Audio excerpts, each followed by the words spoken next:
Louvado seja Deus. Meus irmãos, como de costume, nas quarta-feiras nós estamos fazendo a exposição de Gálatas. Vamos agora para a terceira parte do capítulo 3, onde nós vamos ler Gálatas 3, do 23 ao 29. Eu gostaria de ler que os amados irmãos acompanhassem dessa feita a leitura.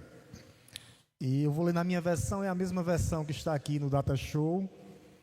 E nós vamos falar sobre isso, da tutela da lei à filiação em Cristo. Essa perícope envolve mais ou menos esse contexto aqui. A gente vai entender, buscar o contexto anterior, para que a gente possa entrar aqui nesse texto e mergulhar nele, e aplicá-lo para as nossas vidas hoje.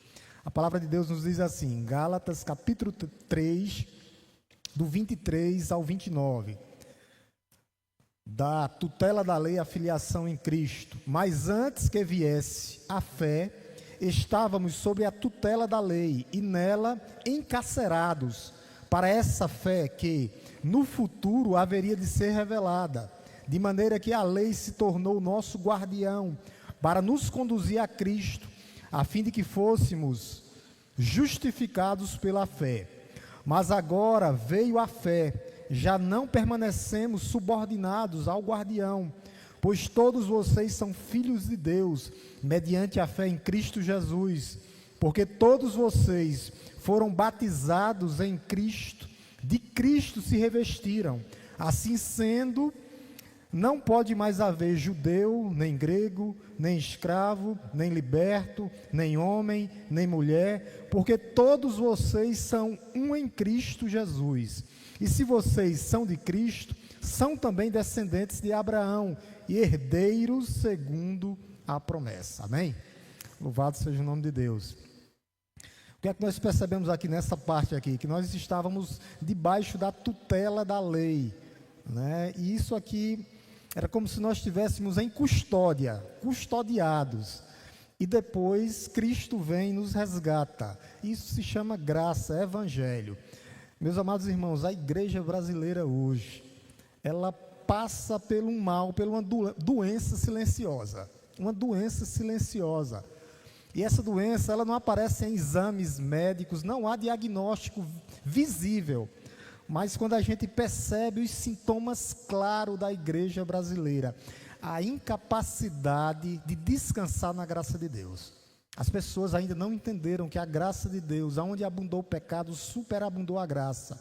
A pessoa ela se converte, recebe perdão de pecados, confessa Cristo como Senhor e Salvador da sua vida, e então ela passa o resto da vida tentando merecer tudo isso que ela já recebeu pela graça mediante a fé. As pessoas se apegando a ritos, se apegando a obras da lei, acumulando religiosidade, como se certos pecados de ontem e os de hoje ainda não tivessem todos curados e corrigidos. Já foram todos curados, lavados no sangue do Cordeiro de Deus. Tem pessoas que vivem como se ainda dependesse do esforço humano. Não é sobre o esforço humano, é sobre descansar na graça de Deus. A palavra para os crentes hoje é o quê? Perseverança, é continuar. Não o peso da legalidade. Muitos crentes hoje vivem na legalidade, do autoritarismo de quê? Das obras da lei, querendo fazer algo para conquistar alguma coisa. Nós já conquistamos a graça misericordiosa de Deus, através de Cristo Jesus. E Deus, Ele nos resgata. Quando nós lemos aí, eu quero ler só um pouquinho para frente aí, eu quero ler Gálatas 5:1, para mostrar que nós já fomos libertos dessa escravidão. Gálatas 5:1, olha o que é que ele diz do Gálatas 5:1, dê só um pulinho para frente de sua Bíblia, tá? Tá aqui, ó. Para a liberdade foi que Cristo nos libertou, por isso, ó, libertou, Ele já tirou as correntes. Então não existe mais um peso de pagar ou de observar méritos. Não, já fomos salvos. Para a liberdade foi que Cristo nos libertou. Por isso, ó, permaneçam firmes, perseverança, firmes, e não se submetam de novo ao jugo da escravidão, a escravidão do pecado, a escravidão das obras da lei que nos sustentam. e deixam da igreja viver essa verdadeira liberdade em Cristo. Isso aqui não é ocasião para viver na libertinagem, não, mas a liberdade, ser liberto da escravidão em que nós vivíamos anteriormente. Paulo escreve justamente essa carta nesse contexto aqui. As igrejas da Galácia, que era a Galácia do Sul, diziam que tinham que observar algumas coisas do movimento judaico, né, que Cristo não era suficiente. Eles até aceitavam Cristo, né, Cristo como Senhor, mas eles precisavam guardar a lei de Moisés, principalmente as festas, o calendário judaico e guardar a lei, a circuncisão. Eram 3 coisas fundamentais nisso aí. E a resposta de Paulo não é diplomática. Paulo nunca foi diplomático. Olha o que é que Paulo diz, só para a gente relembrar, no capítulo 1, versículos 8 e 9. Capítulo 1, versos 8 e 9. Olha o que é que Paulo diz, ó. Mas ainda que nós, ou mesmo um anjo vindo do céu, pregue a vocês um evangelho diferente daquele que temos pregado, que seja amaldiçoado, anátema. Então Paulo traz palavras duras. Paulo nunca foi diplomático. Verso 9, olha o que é que ele diz aqui no verso 9, a mesma palavra, ó, verso 9, ele diz assim: como já dissemos e agora repito. Ele repete novamente: se alguém está pregando a vocês um evangelho diferente daquele que já receberam, que esse seja anátema, amaldiçoado. Então Paulo, ele nunca foi diplomático, não. Por quê? Porque a gente não pode mudar o evangelho que foi entregue, o evangelho que foi dado. Nós não podemos moldar o evangelho ao homem, ou à sociedade, ou à cultura, não. Esse evangelho, ele não muda, ele vem quebrando mais de 2000 anos, é o mesmo evangelho, a mesma palavra, é ele que liberta, somente esse evangelho é o que liberta.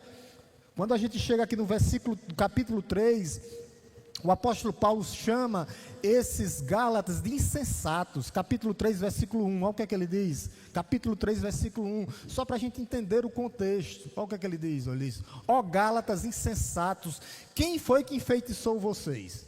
Alguém seduziu vocês? Não foi diante dos olhos de vocês que Jesus Cristo foi exposto como crucificado? Vocês querem mudar, voltar para as obras da lei, voltar para os velhos rudimentos, e isso serve para a igreja hoje. Será que tudo que nós recebemos, nós vamos querer voltar atrás, para aquele passado que nos condenava, aquele passado que nos distanciava de Deus? Deus, ele fez tudo isso para a gente, e nós estamos querendo voltar. Será que tem alguma coisa que enfeitiça o crente para que ele querer voltar aonde ele foi resgatado, onde ele foi tirado do mar, da lama, e trazido para o reino do Filho do seu amor, e você quer mudar, voltar? Não, porque, meus amados irmãos, aqui, por que é que Paulo diz isso? Qualquer coisa que você inclui, ou que você tira do evangelho, não é simplesmente uma divergência teológica pequena, que tem algumas divergências, falar em língua, outras coisas, não é isso. Quem tira alguma coisa, ou inclui alguma coisa aqui do evangelho, como esses homens que tinham se filtrado na igreja estavam fazendo, isso é uma negação do próprio evangelho. Isso não é o evangelho. O apóstolo Paulo vai dizer que isso é outro evangelho, e isso é heresia. Nós não tiramos, nós não mercadejamos, nós não incluímos nada nisso aqui que já é puro, santo e reto. Não tiramos, não retiramos, não adicionamos, não subtraímos nada.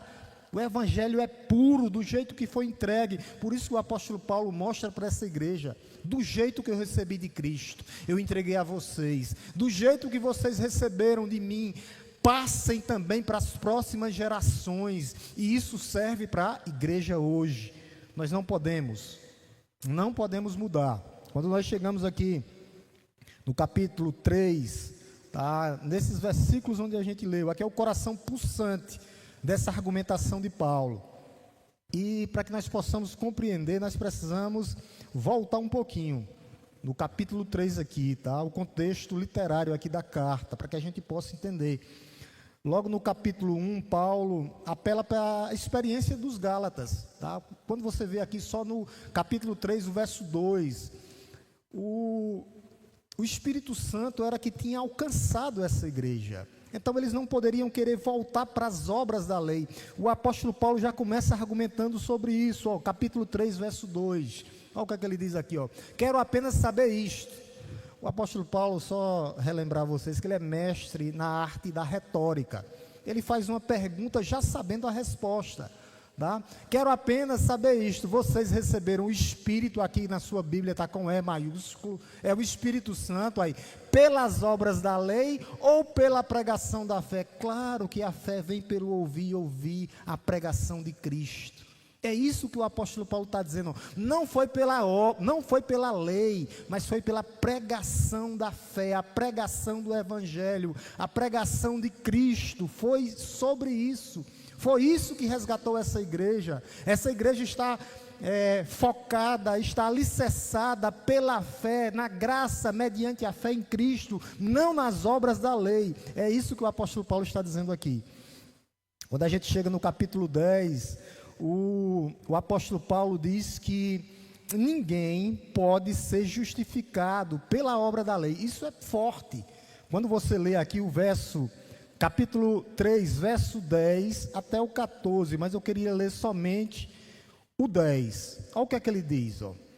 Ele diz que a obra, capítulo 10, está ótimo aqui, ó. Pois todos os que são das obras da lei estão debaixo da maldição. Por quê? Porque se você cair em um dos mandamentos, você é réu de todo. Você é maldito. Porque está escrito: maldito todo aquele que não permanecer em todas as coisas das Escrituras, no livro da lei, para praticá-las. Caiu em um dos mandamentos, vários, mais de 600. Você era réu de todo. E o que é que diz? Condenado, morto. Você tinha que cumprir totalmente a lei. Olha como é. Olha o que a lei é aqui. Até aqui o apóstolo Paulo vai depois mostrar. Tá? O apóstolo Paulo estava citando aqui Deuteronômio, mas a gente não vai ler. Quando ele chega aqui no verso do 15 ao 22, que foi o estudo passado, Paulo usa uma figura, tá, de Abraão, aonde a promessa tinha sido feita a Abraão. A promessa veio antes da lei. E essa promessa apontava para o descendente. O descendente está no singular. O descendente é Cristo. Através da promessa que Cristo viria. Então, essa promessa feita a Abraão, lá em Gênesis 12, apontava para Cristo. Cristo é o descendente que formou toda a descendência. Então, ele traz para o singular. Por quê? Porque a lei ela foi dada 430 anos depois. E a lei ela não pode salvar ninguém, de forma nenhuma. E nós chegamos justamente aqui, nesse ponto aqui, que é do 23 ao 29. Qual é a função da lei? Mais uma vez, ó, no verso 10 ele está dizendo, ó, a função da lei ali, se você viver por ela, você vai ser amaldiçoado. Por quê? Porque ela não pode te justificar. Porque senão você teria que cumprir toda ela. Você não pode se justificar, senão, se você viver por ela, cumpra toda ela. Por isso que o apóstolo Paulo lá em Filipenses vai dizer que a lei mata. E é verdade, por quê? Porque se você for viver por ela, você tem que cumprir completamente. Pensou numa coisa, numa mentira, você já caiu nela todinha. Olha como é difícil. E o apóstolo Paulo chega aqui, falando que justamente isso, a função da lei, que a fé inaugurou uma nova etapa, a identidade do crente pela fé. A condição anterior, quando a gente lê aí do verso 3, versículo 23, até a primeira parte do versículo 24, olha o que é que o apóstolo Paulo diz, ó. Mas antes que viesse a fé, estávamos sob a tutela da lei, e nela encerrados para essa fé, que no futuro haveria de ser revelada. O que é que o apóstolo Paulo está dizendo aqui? Tá?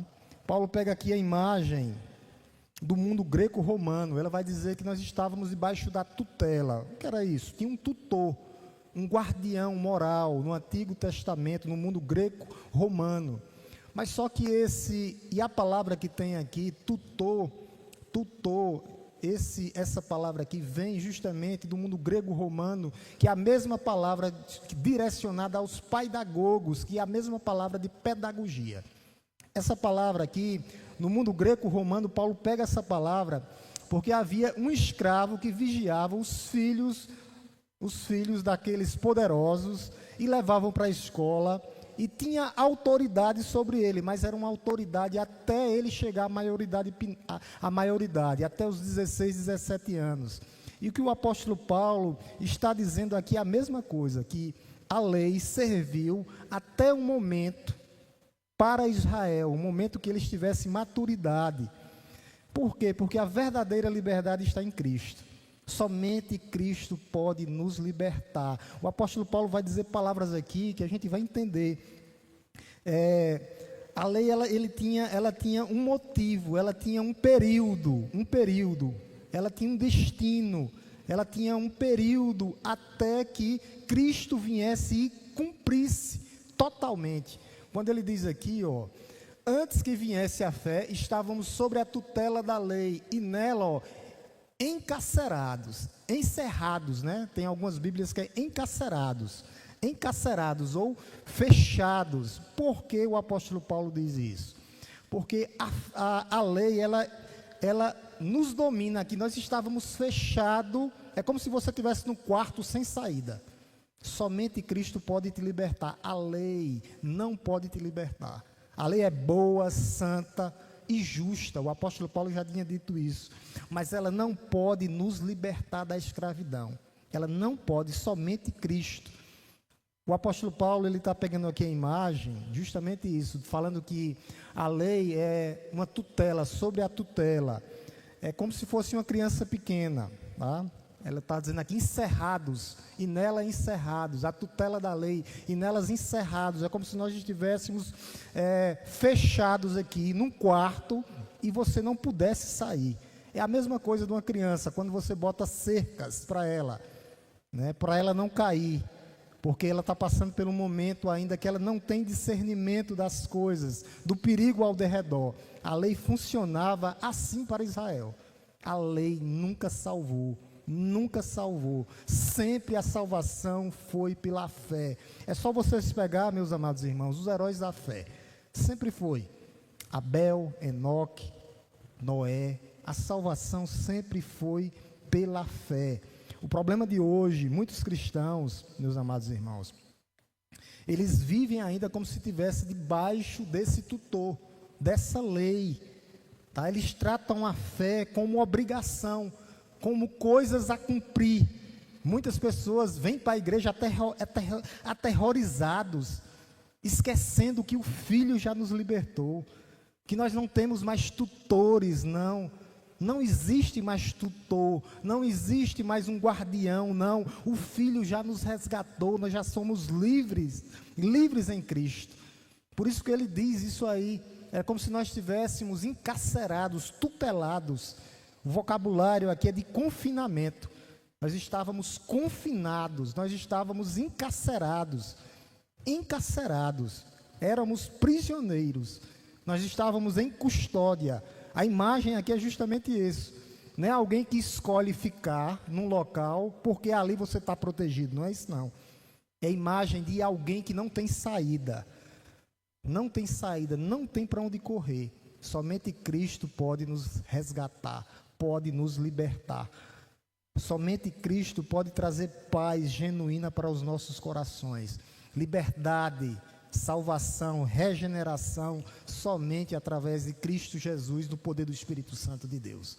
Não há como, meus irmãos, não há como. Por isso que ele disse, nela nós fomos encerrados. Justamente a imagem é essa, fechado.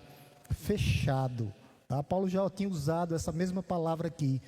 Tá? A imagem é de um cerco e a libertação somente através de Cristo. Eu quero que você preste atenção aqui, que ele diz assim,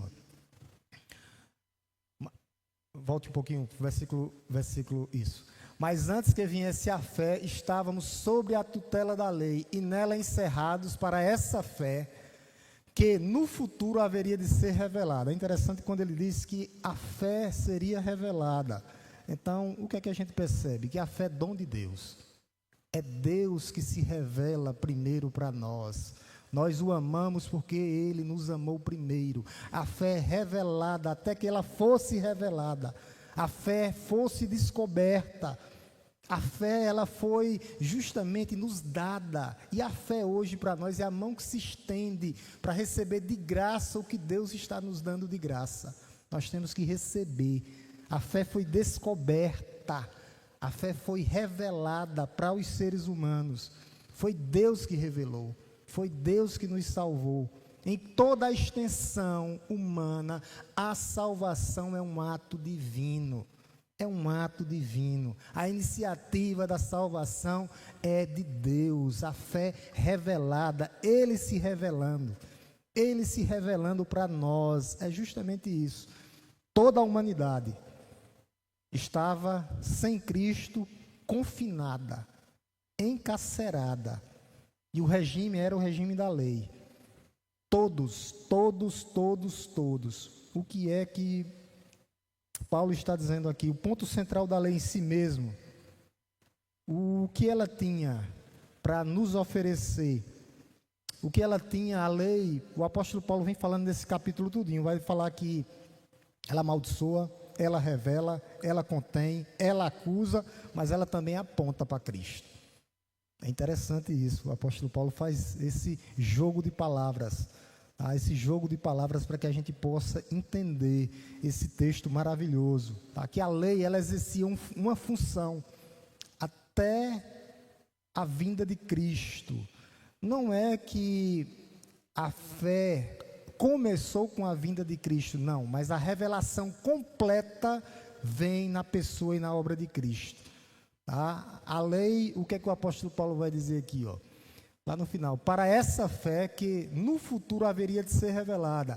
Olha o que é que ele diz no versículo 24. De maneira que a lei se tornou nosso guardião, ó, para nos conduzir a Cristo. Que coisa, né? A lei amaldiçoa, a lei mostra que nós somos pecadores, mas ela aponta para o Salvador, para nos conduzir a Cristo. Por quê? Porque nós precisamos de um libertador, de um salvador. E ela mostra quem nós somos. A lei, ela tira completamente, ela desnuda e mostra o homem como ele é. Mostra o homem como ele é, pecador. Precisa de um salvador. O pecador precisa de um salvador e o nome dele é Jesus Cristo.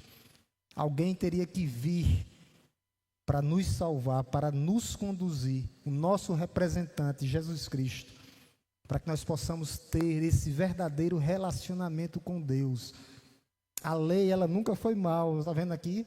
A lei não era mal. Paulo aqui não estava jogando a lei contra a graça. Nunca foi isso. Nunca foi isso. O que o apóstolo Paulo está mostrando é: cada um tem sua função. A lei aponta para o pecado. A lei tira o véu da incredulidade, mostra quem nós somos, mostra que Deus é santo.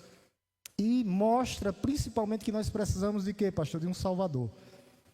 De um Salvador, de um Redentor. O problema é que muitos cristãos, hoje ainda, não cresceram e não entenderam que esse relacionamento, ele é mediado pela graça mediante a fé. E não existe mais, meus amados irmãos, mais tutores que nos aprenda, não. Nós não estamos presos, não, nós fomos libertados. Paulo está corrigindo algo que justamente esses irmãos que tinham se incluído na igreja de Gálatas queriam fazer. Era isso que ele queria fazer. Eles queriam que eles voltassem para a lei, eles voltassem para as festas, que eles voltassem para os velhos rudimentos. E o apóstolo Paulo está dizendo: não, o que vocês precisam é de Cristo. O que vocês precisam é do Salvador, do Redentor, é dessa filiação em Cristo. É isso. Por isso que ele fala no versículo 24, aqui na parte B, a chegada da fé. E essa fé é a chegada plenamente da fé na obra e na pessoa de Cristo. Olha o que é que ele diz aqui, no verso, finalzinho do verso 24 até o verso 25. Ó. Vou ler o verso 24 e o verso 25, tá, meus irmãos? Diz assim, ó: de maneira que a lei se tornou nosso guardião para que nos conduzisse a Cristo. A lei serviu no período, Paulo vem mostrando toda ela para nos conduzir a Cristo, a fim de que fôssemos justificados pela fé. Versículo 25, olha o que ele diz. Mas agora que veio a fé, já não permanecemos subordinados ao guardião, o tutor, que era a lei. Não, fomos libertos pela fé. É isso que o apóstolo Paulo está dizendo. Primeiro ele diz para nos conduzir a Cristo, no final do versículo 24. A lei serviu para nos conduzir, a fim de que pela fé fôssemos justificados. Meus irmãos, a fé é dom de Deus. A fé não é apenas uma virtude, não. A fé é um ponto que é dom gratuito de Deus. A fé nos foi dada, a fé nos foi revelada. Ele vai dizer aqui, tendo vindo a fé, versículo 24, lá no finalzinho do 24, olha o que ele diz: conduzidos a Cristo a fim de que fôssemos justificados pela fé, e tendo vindo a fé, ele diz no versículo 26, não é que a fé chegou com Cristo, não, mas a fé chegou plenamente na vinda, morte, ressurreição e ascensão de Cristo. É isso que o apóstolo Paulo está dizendo. Porque ele já veio falando de Abraão, né, que Abraão era o pai da fé. A fé, ela se revela plenamente, é inaugurada plenamente na vinda de nosso Senhor. É isso que o apóstolo Paulo está dizendo. A fé é a dimensão, aqui aponta para tudo. Desde a fundação, da criação, a escatologia, na vinda de Cristo, na morte e ressurreição e ascensão de nosso Senhor e Salvador Jesus Cristo. Tudo aponta para Cristo. Por isso que a fé vem por ouvir a pregação de Cristo, como já disse o apóstolo Paulo. E a gente vê que tudo isso tinha um plano para que acontecesse na plenitude dos tempos, quando Cristo ia cumprir tudo isso. Meus amados irmãos, nós vivemos num momento histórico, num momento qualitativo. No Antigo Testamento eles viviam por símbolos, figuras. Hoje não, nós vemos Cristo como Ele é, através das Escrituras Sagradas, completamente, que tem tudo o que nós precisamos. No Antigo Testamento eram símbolos, eram animais que eram sacrificados, que apontavam para Ele. Agora não, nós temos Ele plenamente através das suas Escrituras. Nós vivemos uma época completamente diferente. A carta aos Hebreus mostra isso. Cristo não era uma versão aperfeiçoada, não. Cristo é o cumprimento de todas as promessas de Deus. Todas as promessas de Deus se cumprem em Cristo Jesus. Tudo se cumpre em Cristo. Cristo é o cumprimento de todas as promessas. Eu quero que Kathleen coloque bem aqui, Hebreus 1, do 1 ao 3. Vamos ler só alguns versículos para os irmãos perceberem que tudo aponta para Cristo.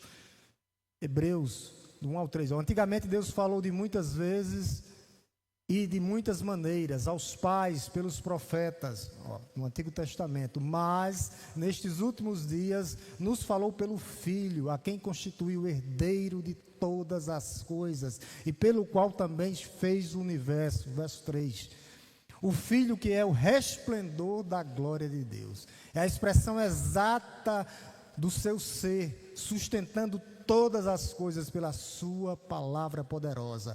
Depois de ter feito a purificação dos pecados, assentou-se à direita da majestade nas alturas. Ele tem toda a autoridade, tudo aponta para Ele. É Ele, por meio dEle, para Ele. A autoridade é do Filho. Somente Ele poderia nos resgatar. A lei não poderia. A lei apontava para Ele, apontava que Ele era o cumprimento de toda a lei, como Ele diz: eu vim para cumprir a lei, não para revogar, porque Ele é a expressão exata do ser de Deus, Deus de Deus, coigual, coeterno, único, em essência, Pai, Filho e Espírito Santo. Isso é belíssimo. João 1,14, Ícaro. João 1,14. E o Verbo se fez carne e habitou entre nós, cheio de graça, de verdade, e vimos a sua glória, glória como do unigênito do Pai, igual ao Pai, mesma essência, mesmo poder, mesma autoridade. 1,18 e 19, Ícaro. João 1,18 e 19. Ninguém jamais viu a Deus, o Deus unigênito, que está junto do Pai, é quem o revelou. O próprio Pai mandou o Filho descer, se fazer um de nós, para morrer em nosso lugar, para nos substituir, para nos dar vida, nos libertar. Verso 19. Este foi o testemunho de João, quando os judeus lhe enviaram de Jerusalém sacerdotes e levitas, para perguntar: quem é você? Aí depois tem a história toda, tá? Quando a gente coloca Colossenses 1,15, para a gente ver o ser de Deus, a majestade de Cristo. Cristo sendo Deus, somente Ele poderia nos libertar. Ele é a imagem do Deus invisível, o Deus que se fez carne, o Deus que se revelou.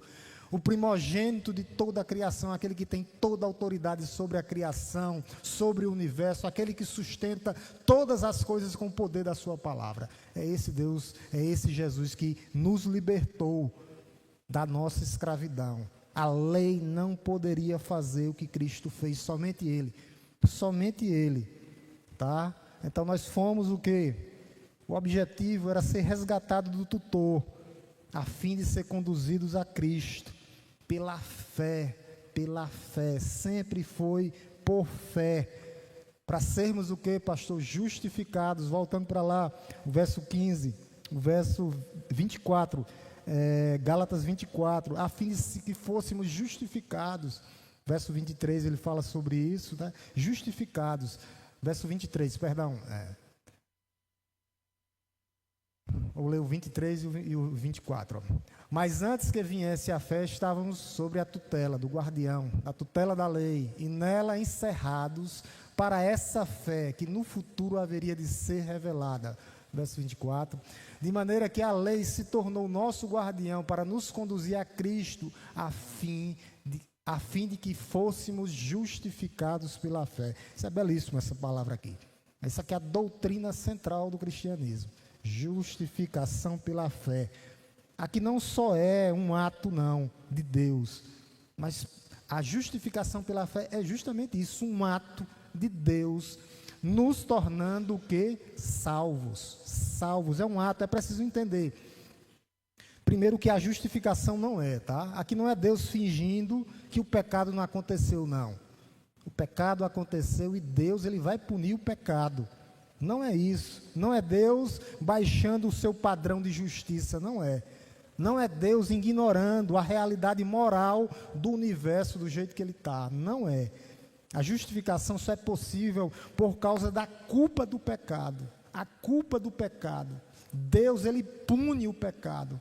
Ele lança os nossos pecados sobre Cristo e imputa a justiça de Cristo sobre nós. Somente assim nós podemos ser libertos. É uma troca. Ele levou sobre si as nossas iniquidades e sobre as suas pisaduras fomos sarados. Imputado a justiça de Cristo. Eu estou cansado de dizer isso aqui, mas eu vou repetir novamente. Quando Deus vê você, Ele não vê você, Ele vê a justiça de Cristo em você. Por isso que você é salvo. É a justiça de Cristo imputada em você, colocada sobre você. Louvado seja Deus por isso. Porque se fosse por nós, é a justiça de Cristo imputada na cruz do Calvário. Pecado sendo castigado, pecado sendo lançado sobre Cristo, a justiça de Cristo sendo imputada sobre nós. É isso, justificação pela fé é isso. A justiça de Cristo foi imputada no crente, naqueles que creram no seu nome. É uma troca real, consequências reais. Ele foi para o madeiro, foi levantado, foi crucificado, foi surrado, foi morto, foi espancado, sepultado ao terceiro dia, mas ressuscitou vitoriosamente e vive pelos séculos dos séculos.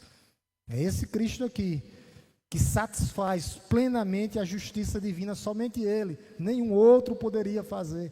Por isso nós recebemos a sua justiça, os nossos pecados são lançados sobre Ele. Isso é justificação, a doutrina pela qual a igreja fica de pé ou cai. Já dizia Martinho Lutero. Como é que a igreja fica de pé? Com essa doutrina, a justificação pela fé. Como é que ela fica de cai? Como é que ela cai? Inserindo novos elementos para querer segurar crentes que são bodes dentro da igreja. Não segura, só o que segura é isso aqui. Porque só isso aqui nos liberta. Só isso nos liberta. Que a justificação depende de Cristo. Não depende nada do esforço humano, nada. É de graça, pela graça mediante a fé. E se não fosse de graça, era porque por mérito. E o evangelho estava esvaziado, perderia o seu poder. A gente não pode esvaziar o evangelho. O evangelho, como foi lido aqui por Marcos, ou orado, não lembro, mas ele disse que o evangelho é poder de Deus. Por isso que a gente não esvazia, não tira, não coloca, não. A doutrina central é essa. Tá? O crente sendo justificado, a fim de que fôssemos, o verbo é no passado, justificado, fôssemos justificados. Vem do céu a justificação, vem do alto, é um ato de Deus. É um ato de Deus na obra perfeita de Cristo na cruz do Calvário. É um ato, a justificação é um ato. Não há parcela humana de nada, nada, nós não podemos fazer nada. Cristo já fez. Para que a gente quer fazer? Cristo já fez por nós. Vem de Deus, vem do céu, vem do alto. Aí sim, aí Deus vai lá, tira o coração de pedra e coloca um coração receptivo de carne.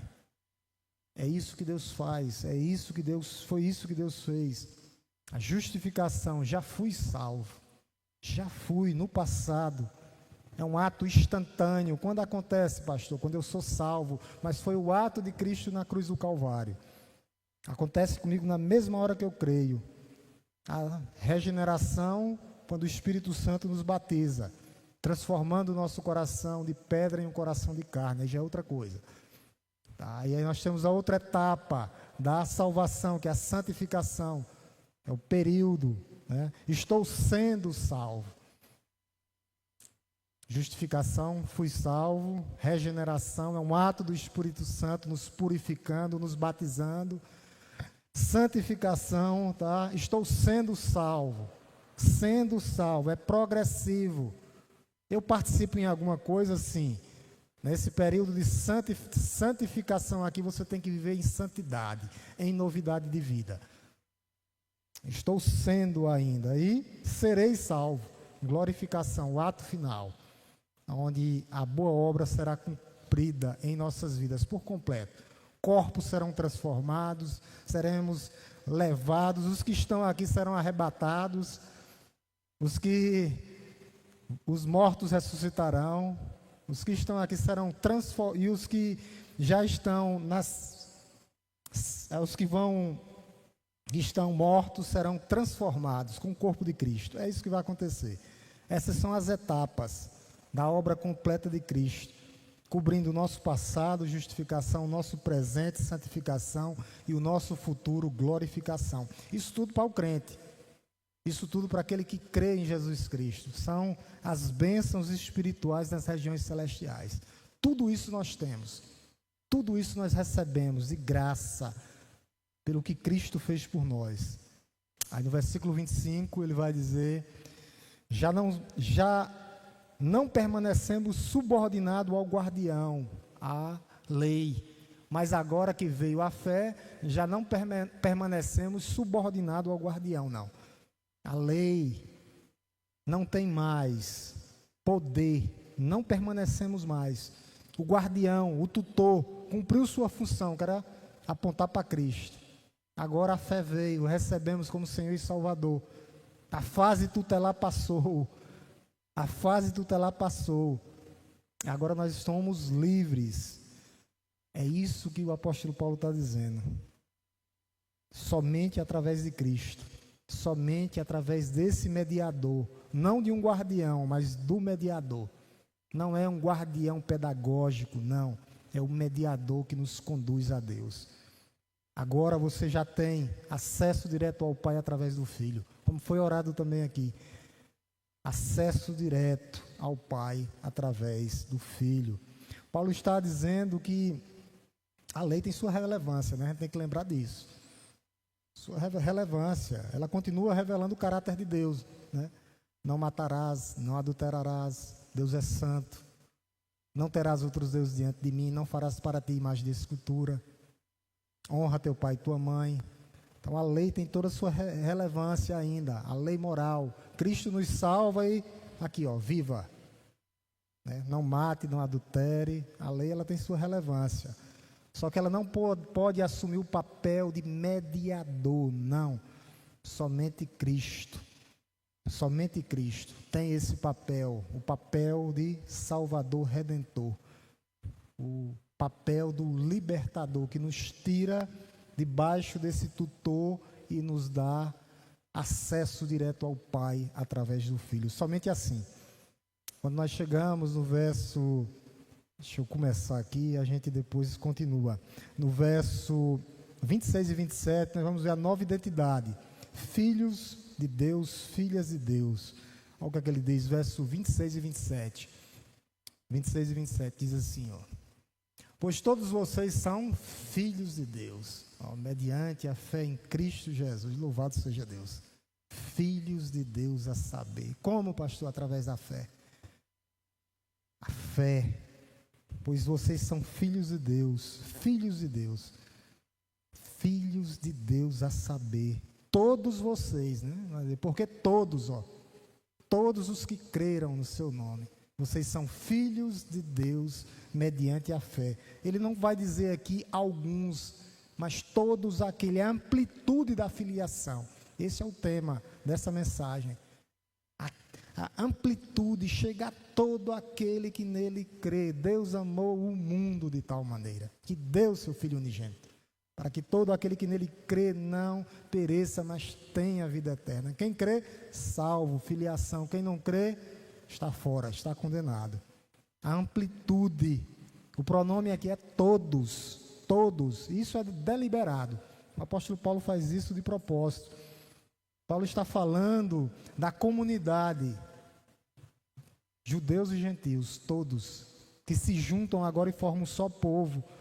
Homens, mulheres, crianças, todos aqueles que viviam naquele época, livres e escravos, todos, sem exceção, todos os que creram, sem exceção, são filhos de Deus a saber. A palavra filhos aqui é no plural, né? Lá em Gálatas o apóstolo Paulo tinha falado isso, em Gálatas 4, desenvolve isso com a imagem de adoção, que nós fomos adotados. Eu quero colocar, para que a gente possa ver, só esse texto aqui a gente encerra. Gálatas 4, do 4 ao 7. Gálatas 4, do 4 ao 7. Gálatas 4, falando que ele veio na plenitude dos tempos. Olha o que ele diz aqui, até o 7. Ó. Mas quando chegou a plenitude do tempo, Deus enviou o seu Filho, nascido de mulher, nascido sob a lei. Ele cumpre completamente a lei.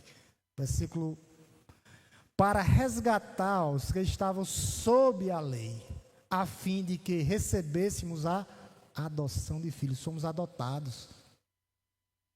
Nós éramos bastardos, filhos sem pai. Nós fomos adotados por Deus. Coisa linda.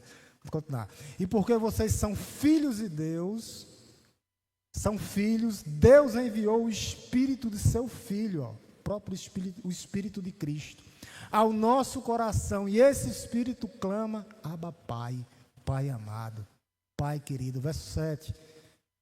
Assim você já não é mais escravo, não. Você não está debaixo da escravidão da lei, do pecado, da imoralidade. Não, você agora é filho. Você não é mais escravo, porém filho. E sendo filho também herdeiro por Deus. Louvado seja Deus. Que texto é esse, meus amados irmãos? Que texto é esse? Filhos de Deus. Não vivemos mais, fomos adotados. Não somos mais escravos, cativos do medo, do pecado, da angústia, da decepção, das amarguras. Não, nós somos filhos de Deus, transformados, mudados, sarados, remidos, completamente filhos de Deus a saber. Adotados, inseridos na videira verdadeira que é Cristo Jesus. Isso é bênção espiritual na região celestial. Não tem bênção maior do que isso. Bênção maior do que isso. Deus enviou o Espírito do seu próprio Filho. Tudo é através do Filho. Porque o Espírito Santo, a principal função do Espírito Santo é dar testemunho de Cristo. Virá um depois de mim que dará testemunho de mim para que vocês possam ser salvos. É isso. Aí depois convencerá o mundo do pecado, da justiça e do juízo. Mas o primeiro papel do Espírito Santo é testemunhar sobre o Filho de Deus a saber. E a imagem aqui é de adoção, explicando que Deus enviou o Espírito dos seus filhos, do seu Filho ao nosso coração. E agora nós clamamos, Abba Pai, Pai amado. Não é só uma filiação de uma posição jurídica, não. É uma posição aqui de intimidade com o Pai, de experiência, de segurança, de salvação. Somos filhos de Deus a saber, meus amados irmãos. Filhos de Deus a saber. Filhos, plural, masculino, feminino. Tá? Homem e mulher, como Deus criou. Homem e mulher. Aqui não tem arrumadinho, não. Homem e mulher como Deus criou. Paulo está dizendo que essa é a nova ordem inaugurada em Cristo.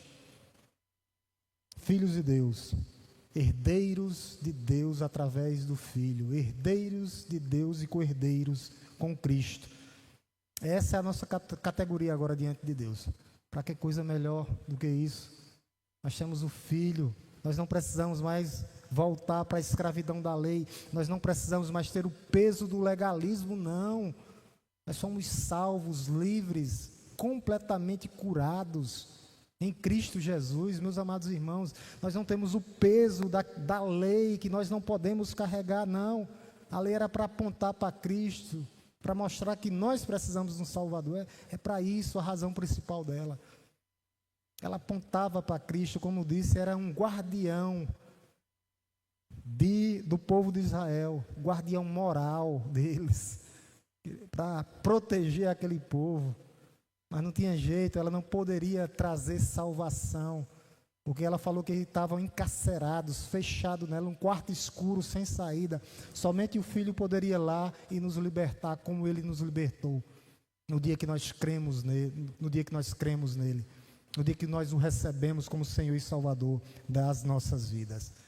Esse é o texto, maravilhoso texto. A gente vai terminar versículo 26 e 27 na próxima quarta-feira, em nome de Jesus. Provavelmente a gente encerra. É rico, muito rico o texto. A gente começa e se empolga porque tem muita informação. Falta 5 minutos. Se alguém quiser fazer um complemento aí, fiquem à vontade. Hoje é dia de perguntas e respostas. Se alguém quiser fazer um complemento falando sobre isso, fiquem à vontade. Inclusive você, meu amado irmão, se quiser fazer algum complemento, fiquem à vontade. Se não, a gente ora e vai para casa. Em nome de Jesus. Acho que todo mundo entendeu, né? Que a gente já vem numa pegada. Oremos em nome de Jesus. Vamos orar, agradecendo a Deus por mais um culto, por esse texto, e a gente dá continuidade. Próxima quarta-feira, a partir do verso 26, em nome de Jesus. Oremos. Senhor, nós te louvamos nessa noite, ó Deus, porque o Senhor nos libertou, ó Deus, da nossa escravidão.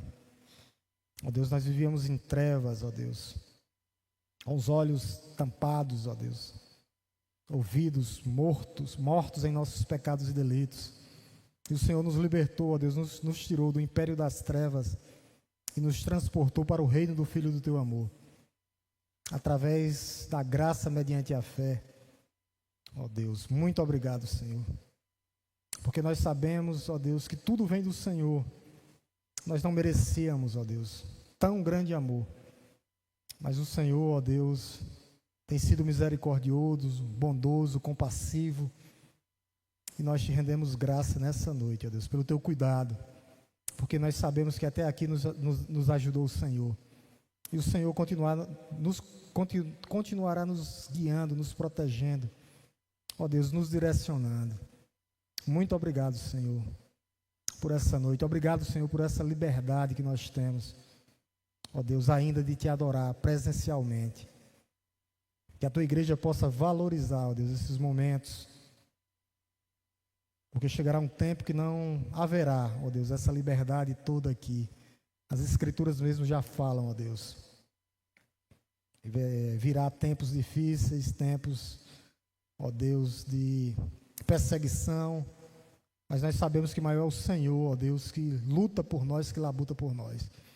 Obrigado, Senhor, que o Senhor continue abençoando a tua igreja, aqueles que nos visitam nessa noite. Que o Senhor continue derramando bênçãos espirituais nas regiões celestiais, ó Deus, na vida do teu povo, da tua igreja.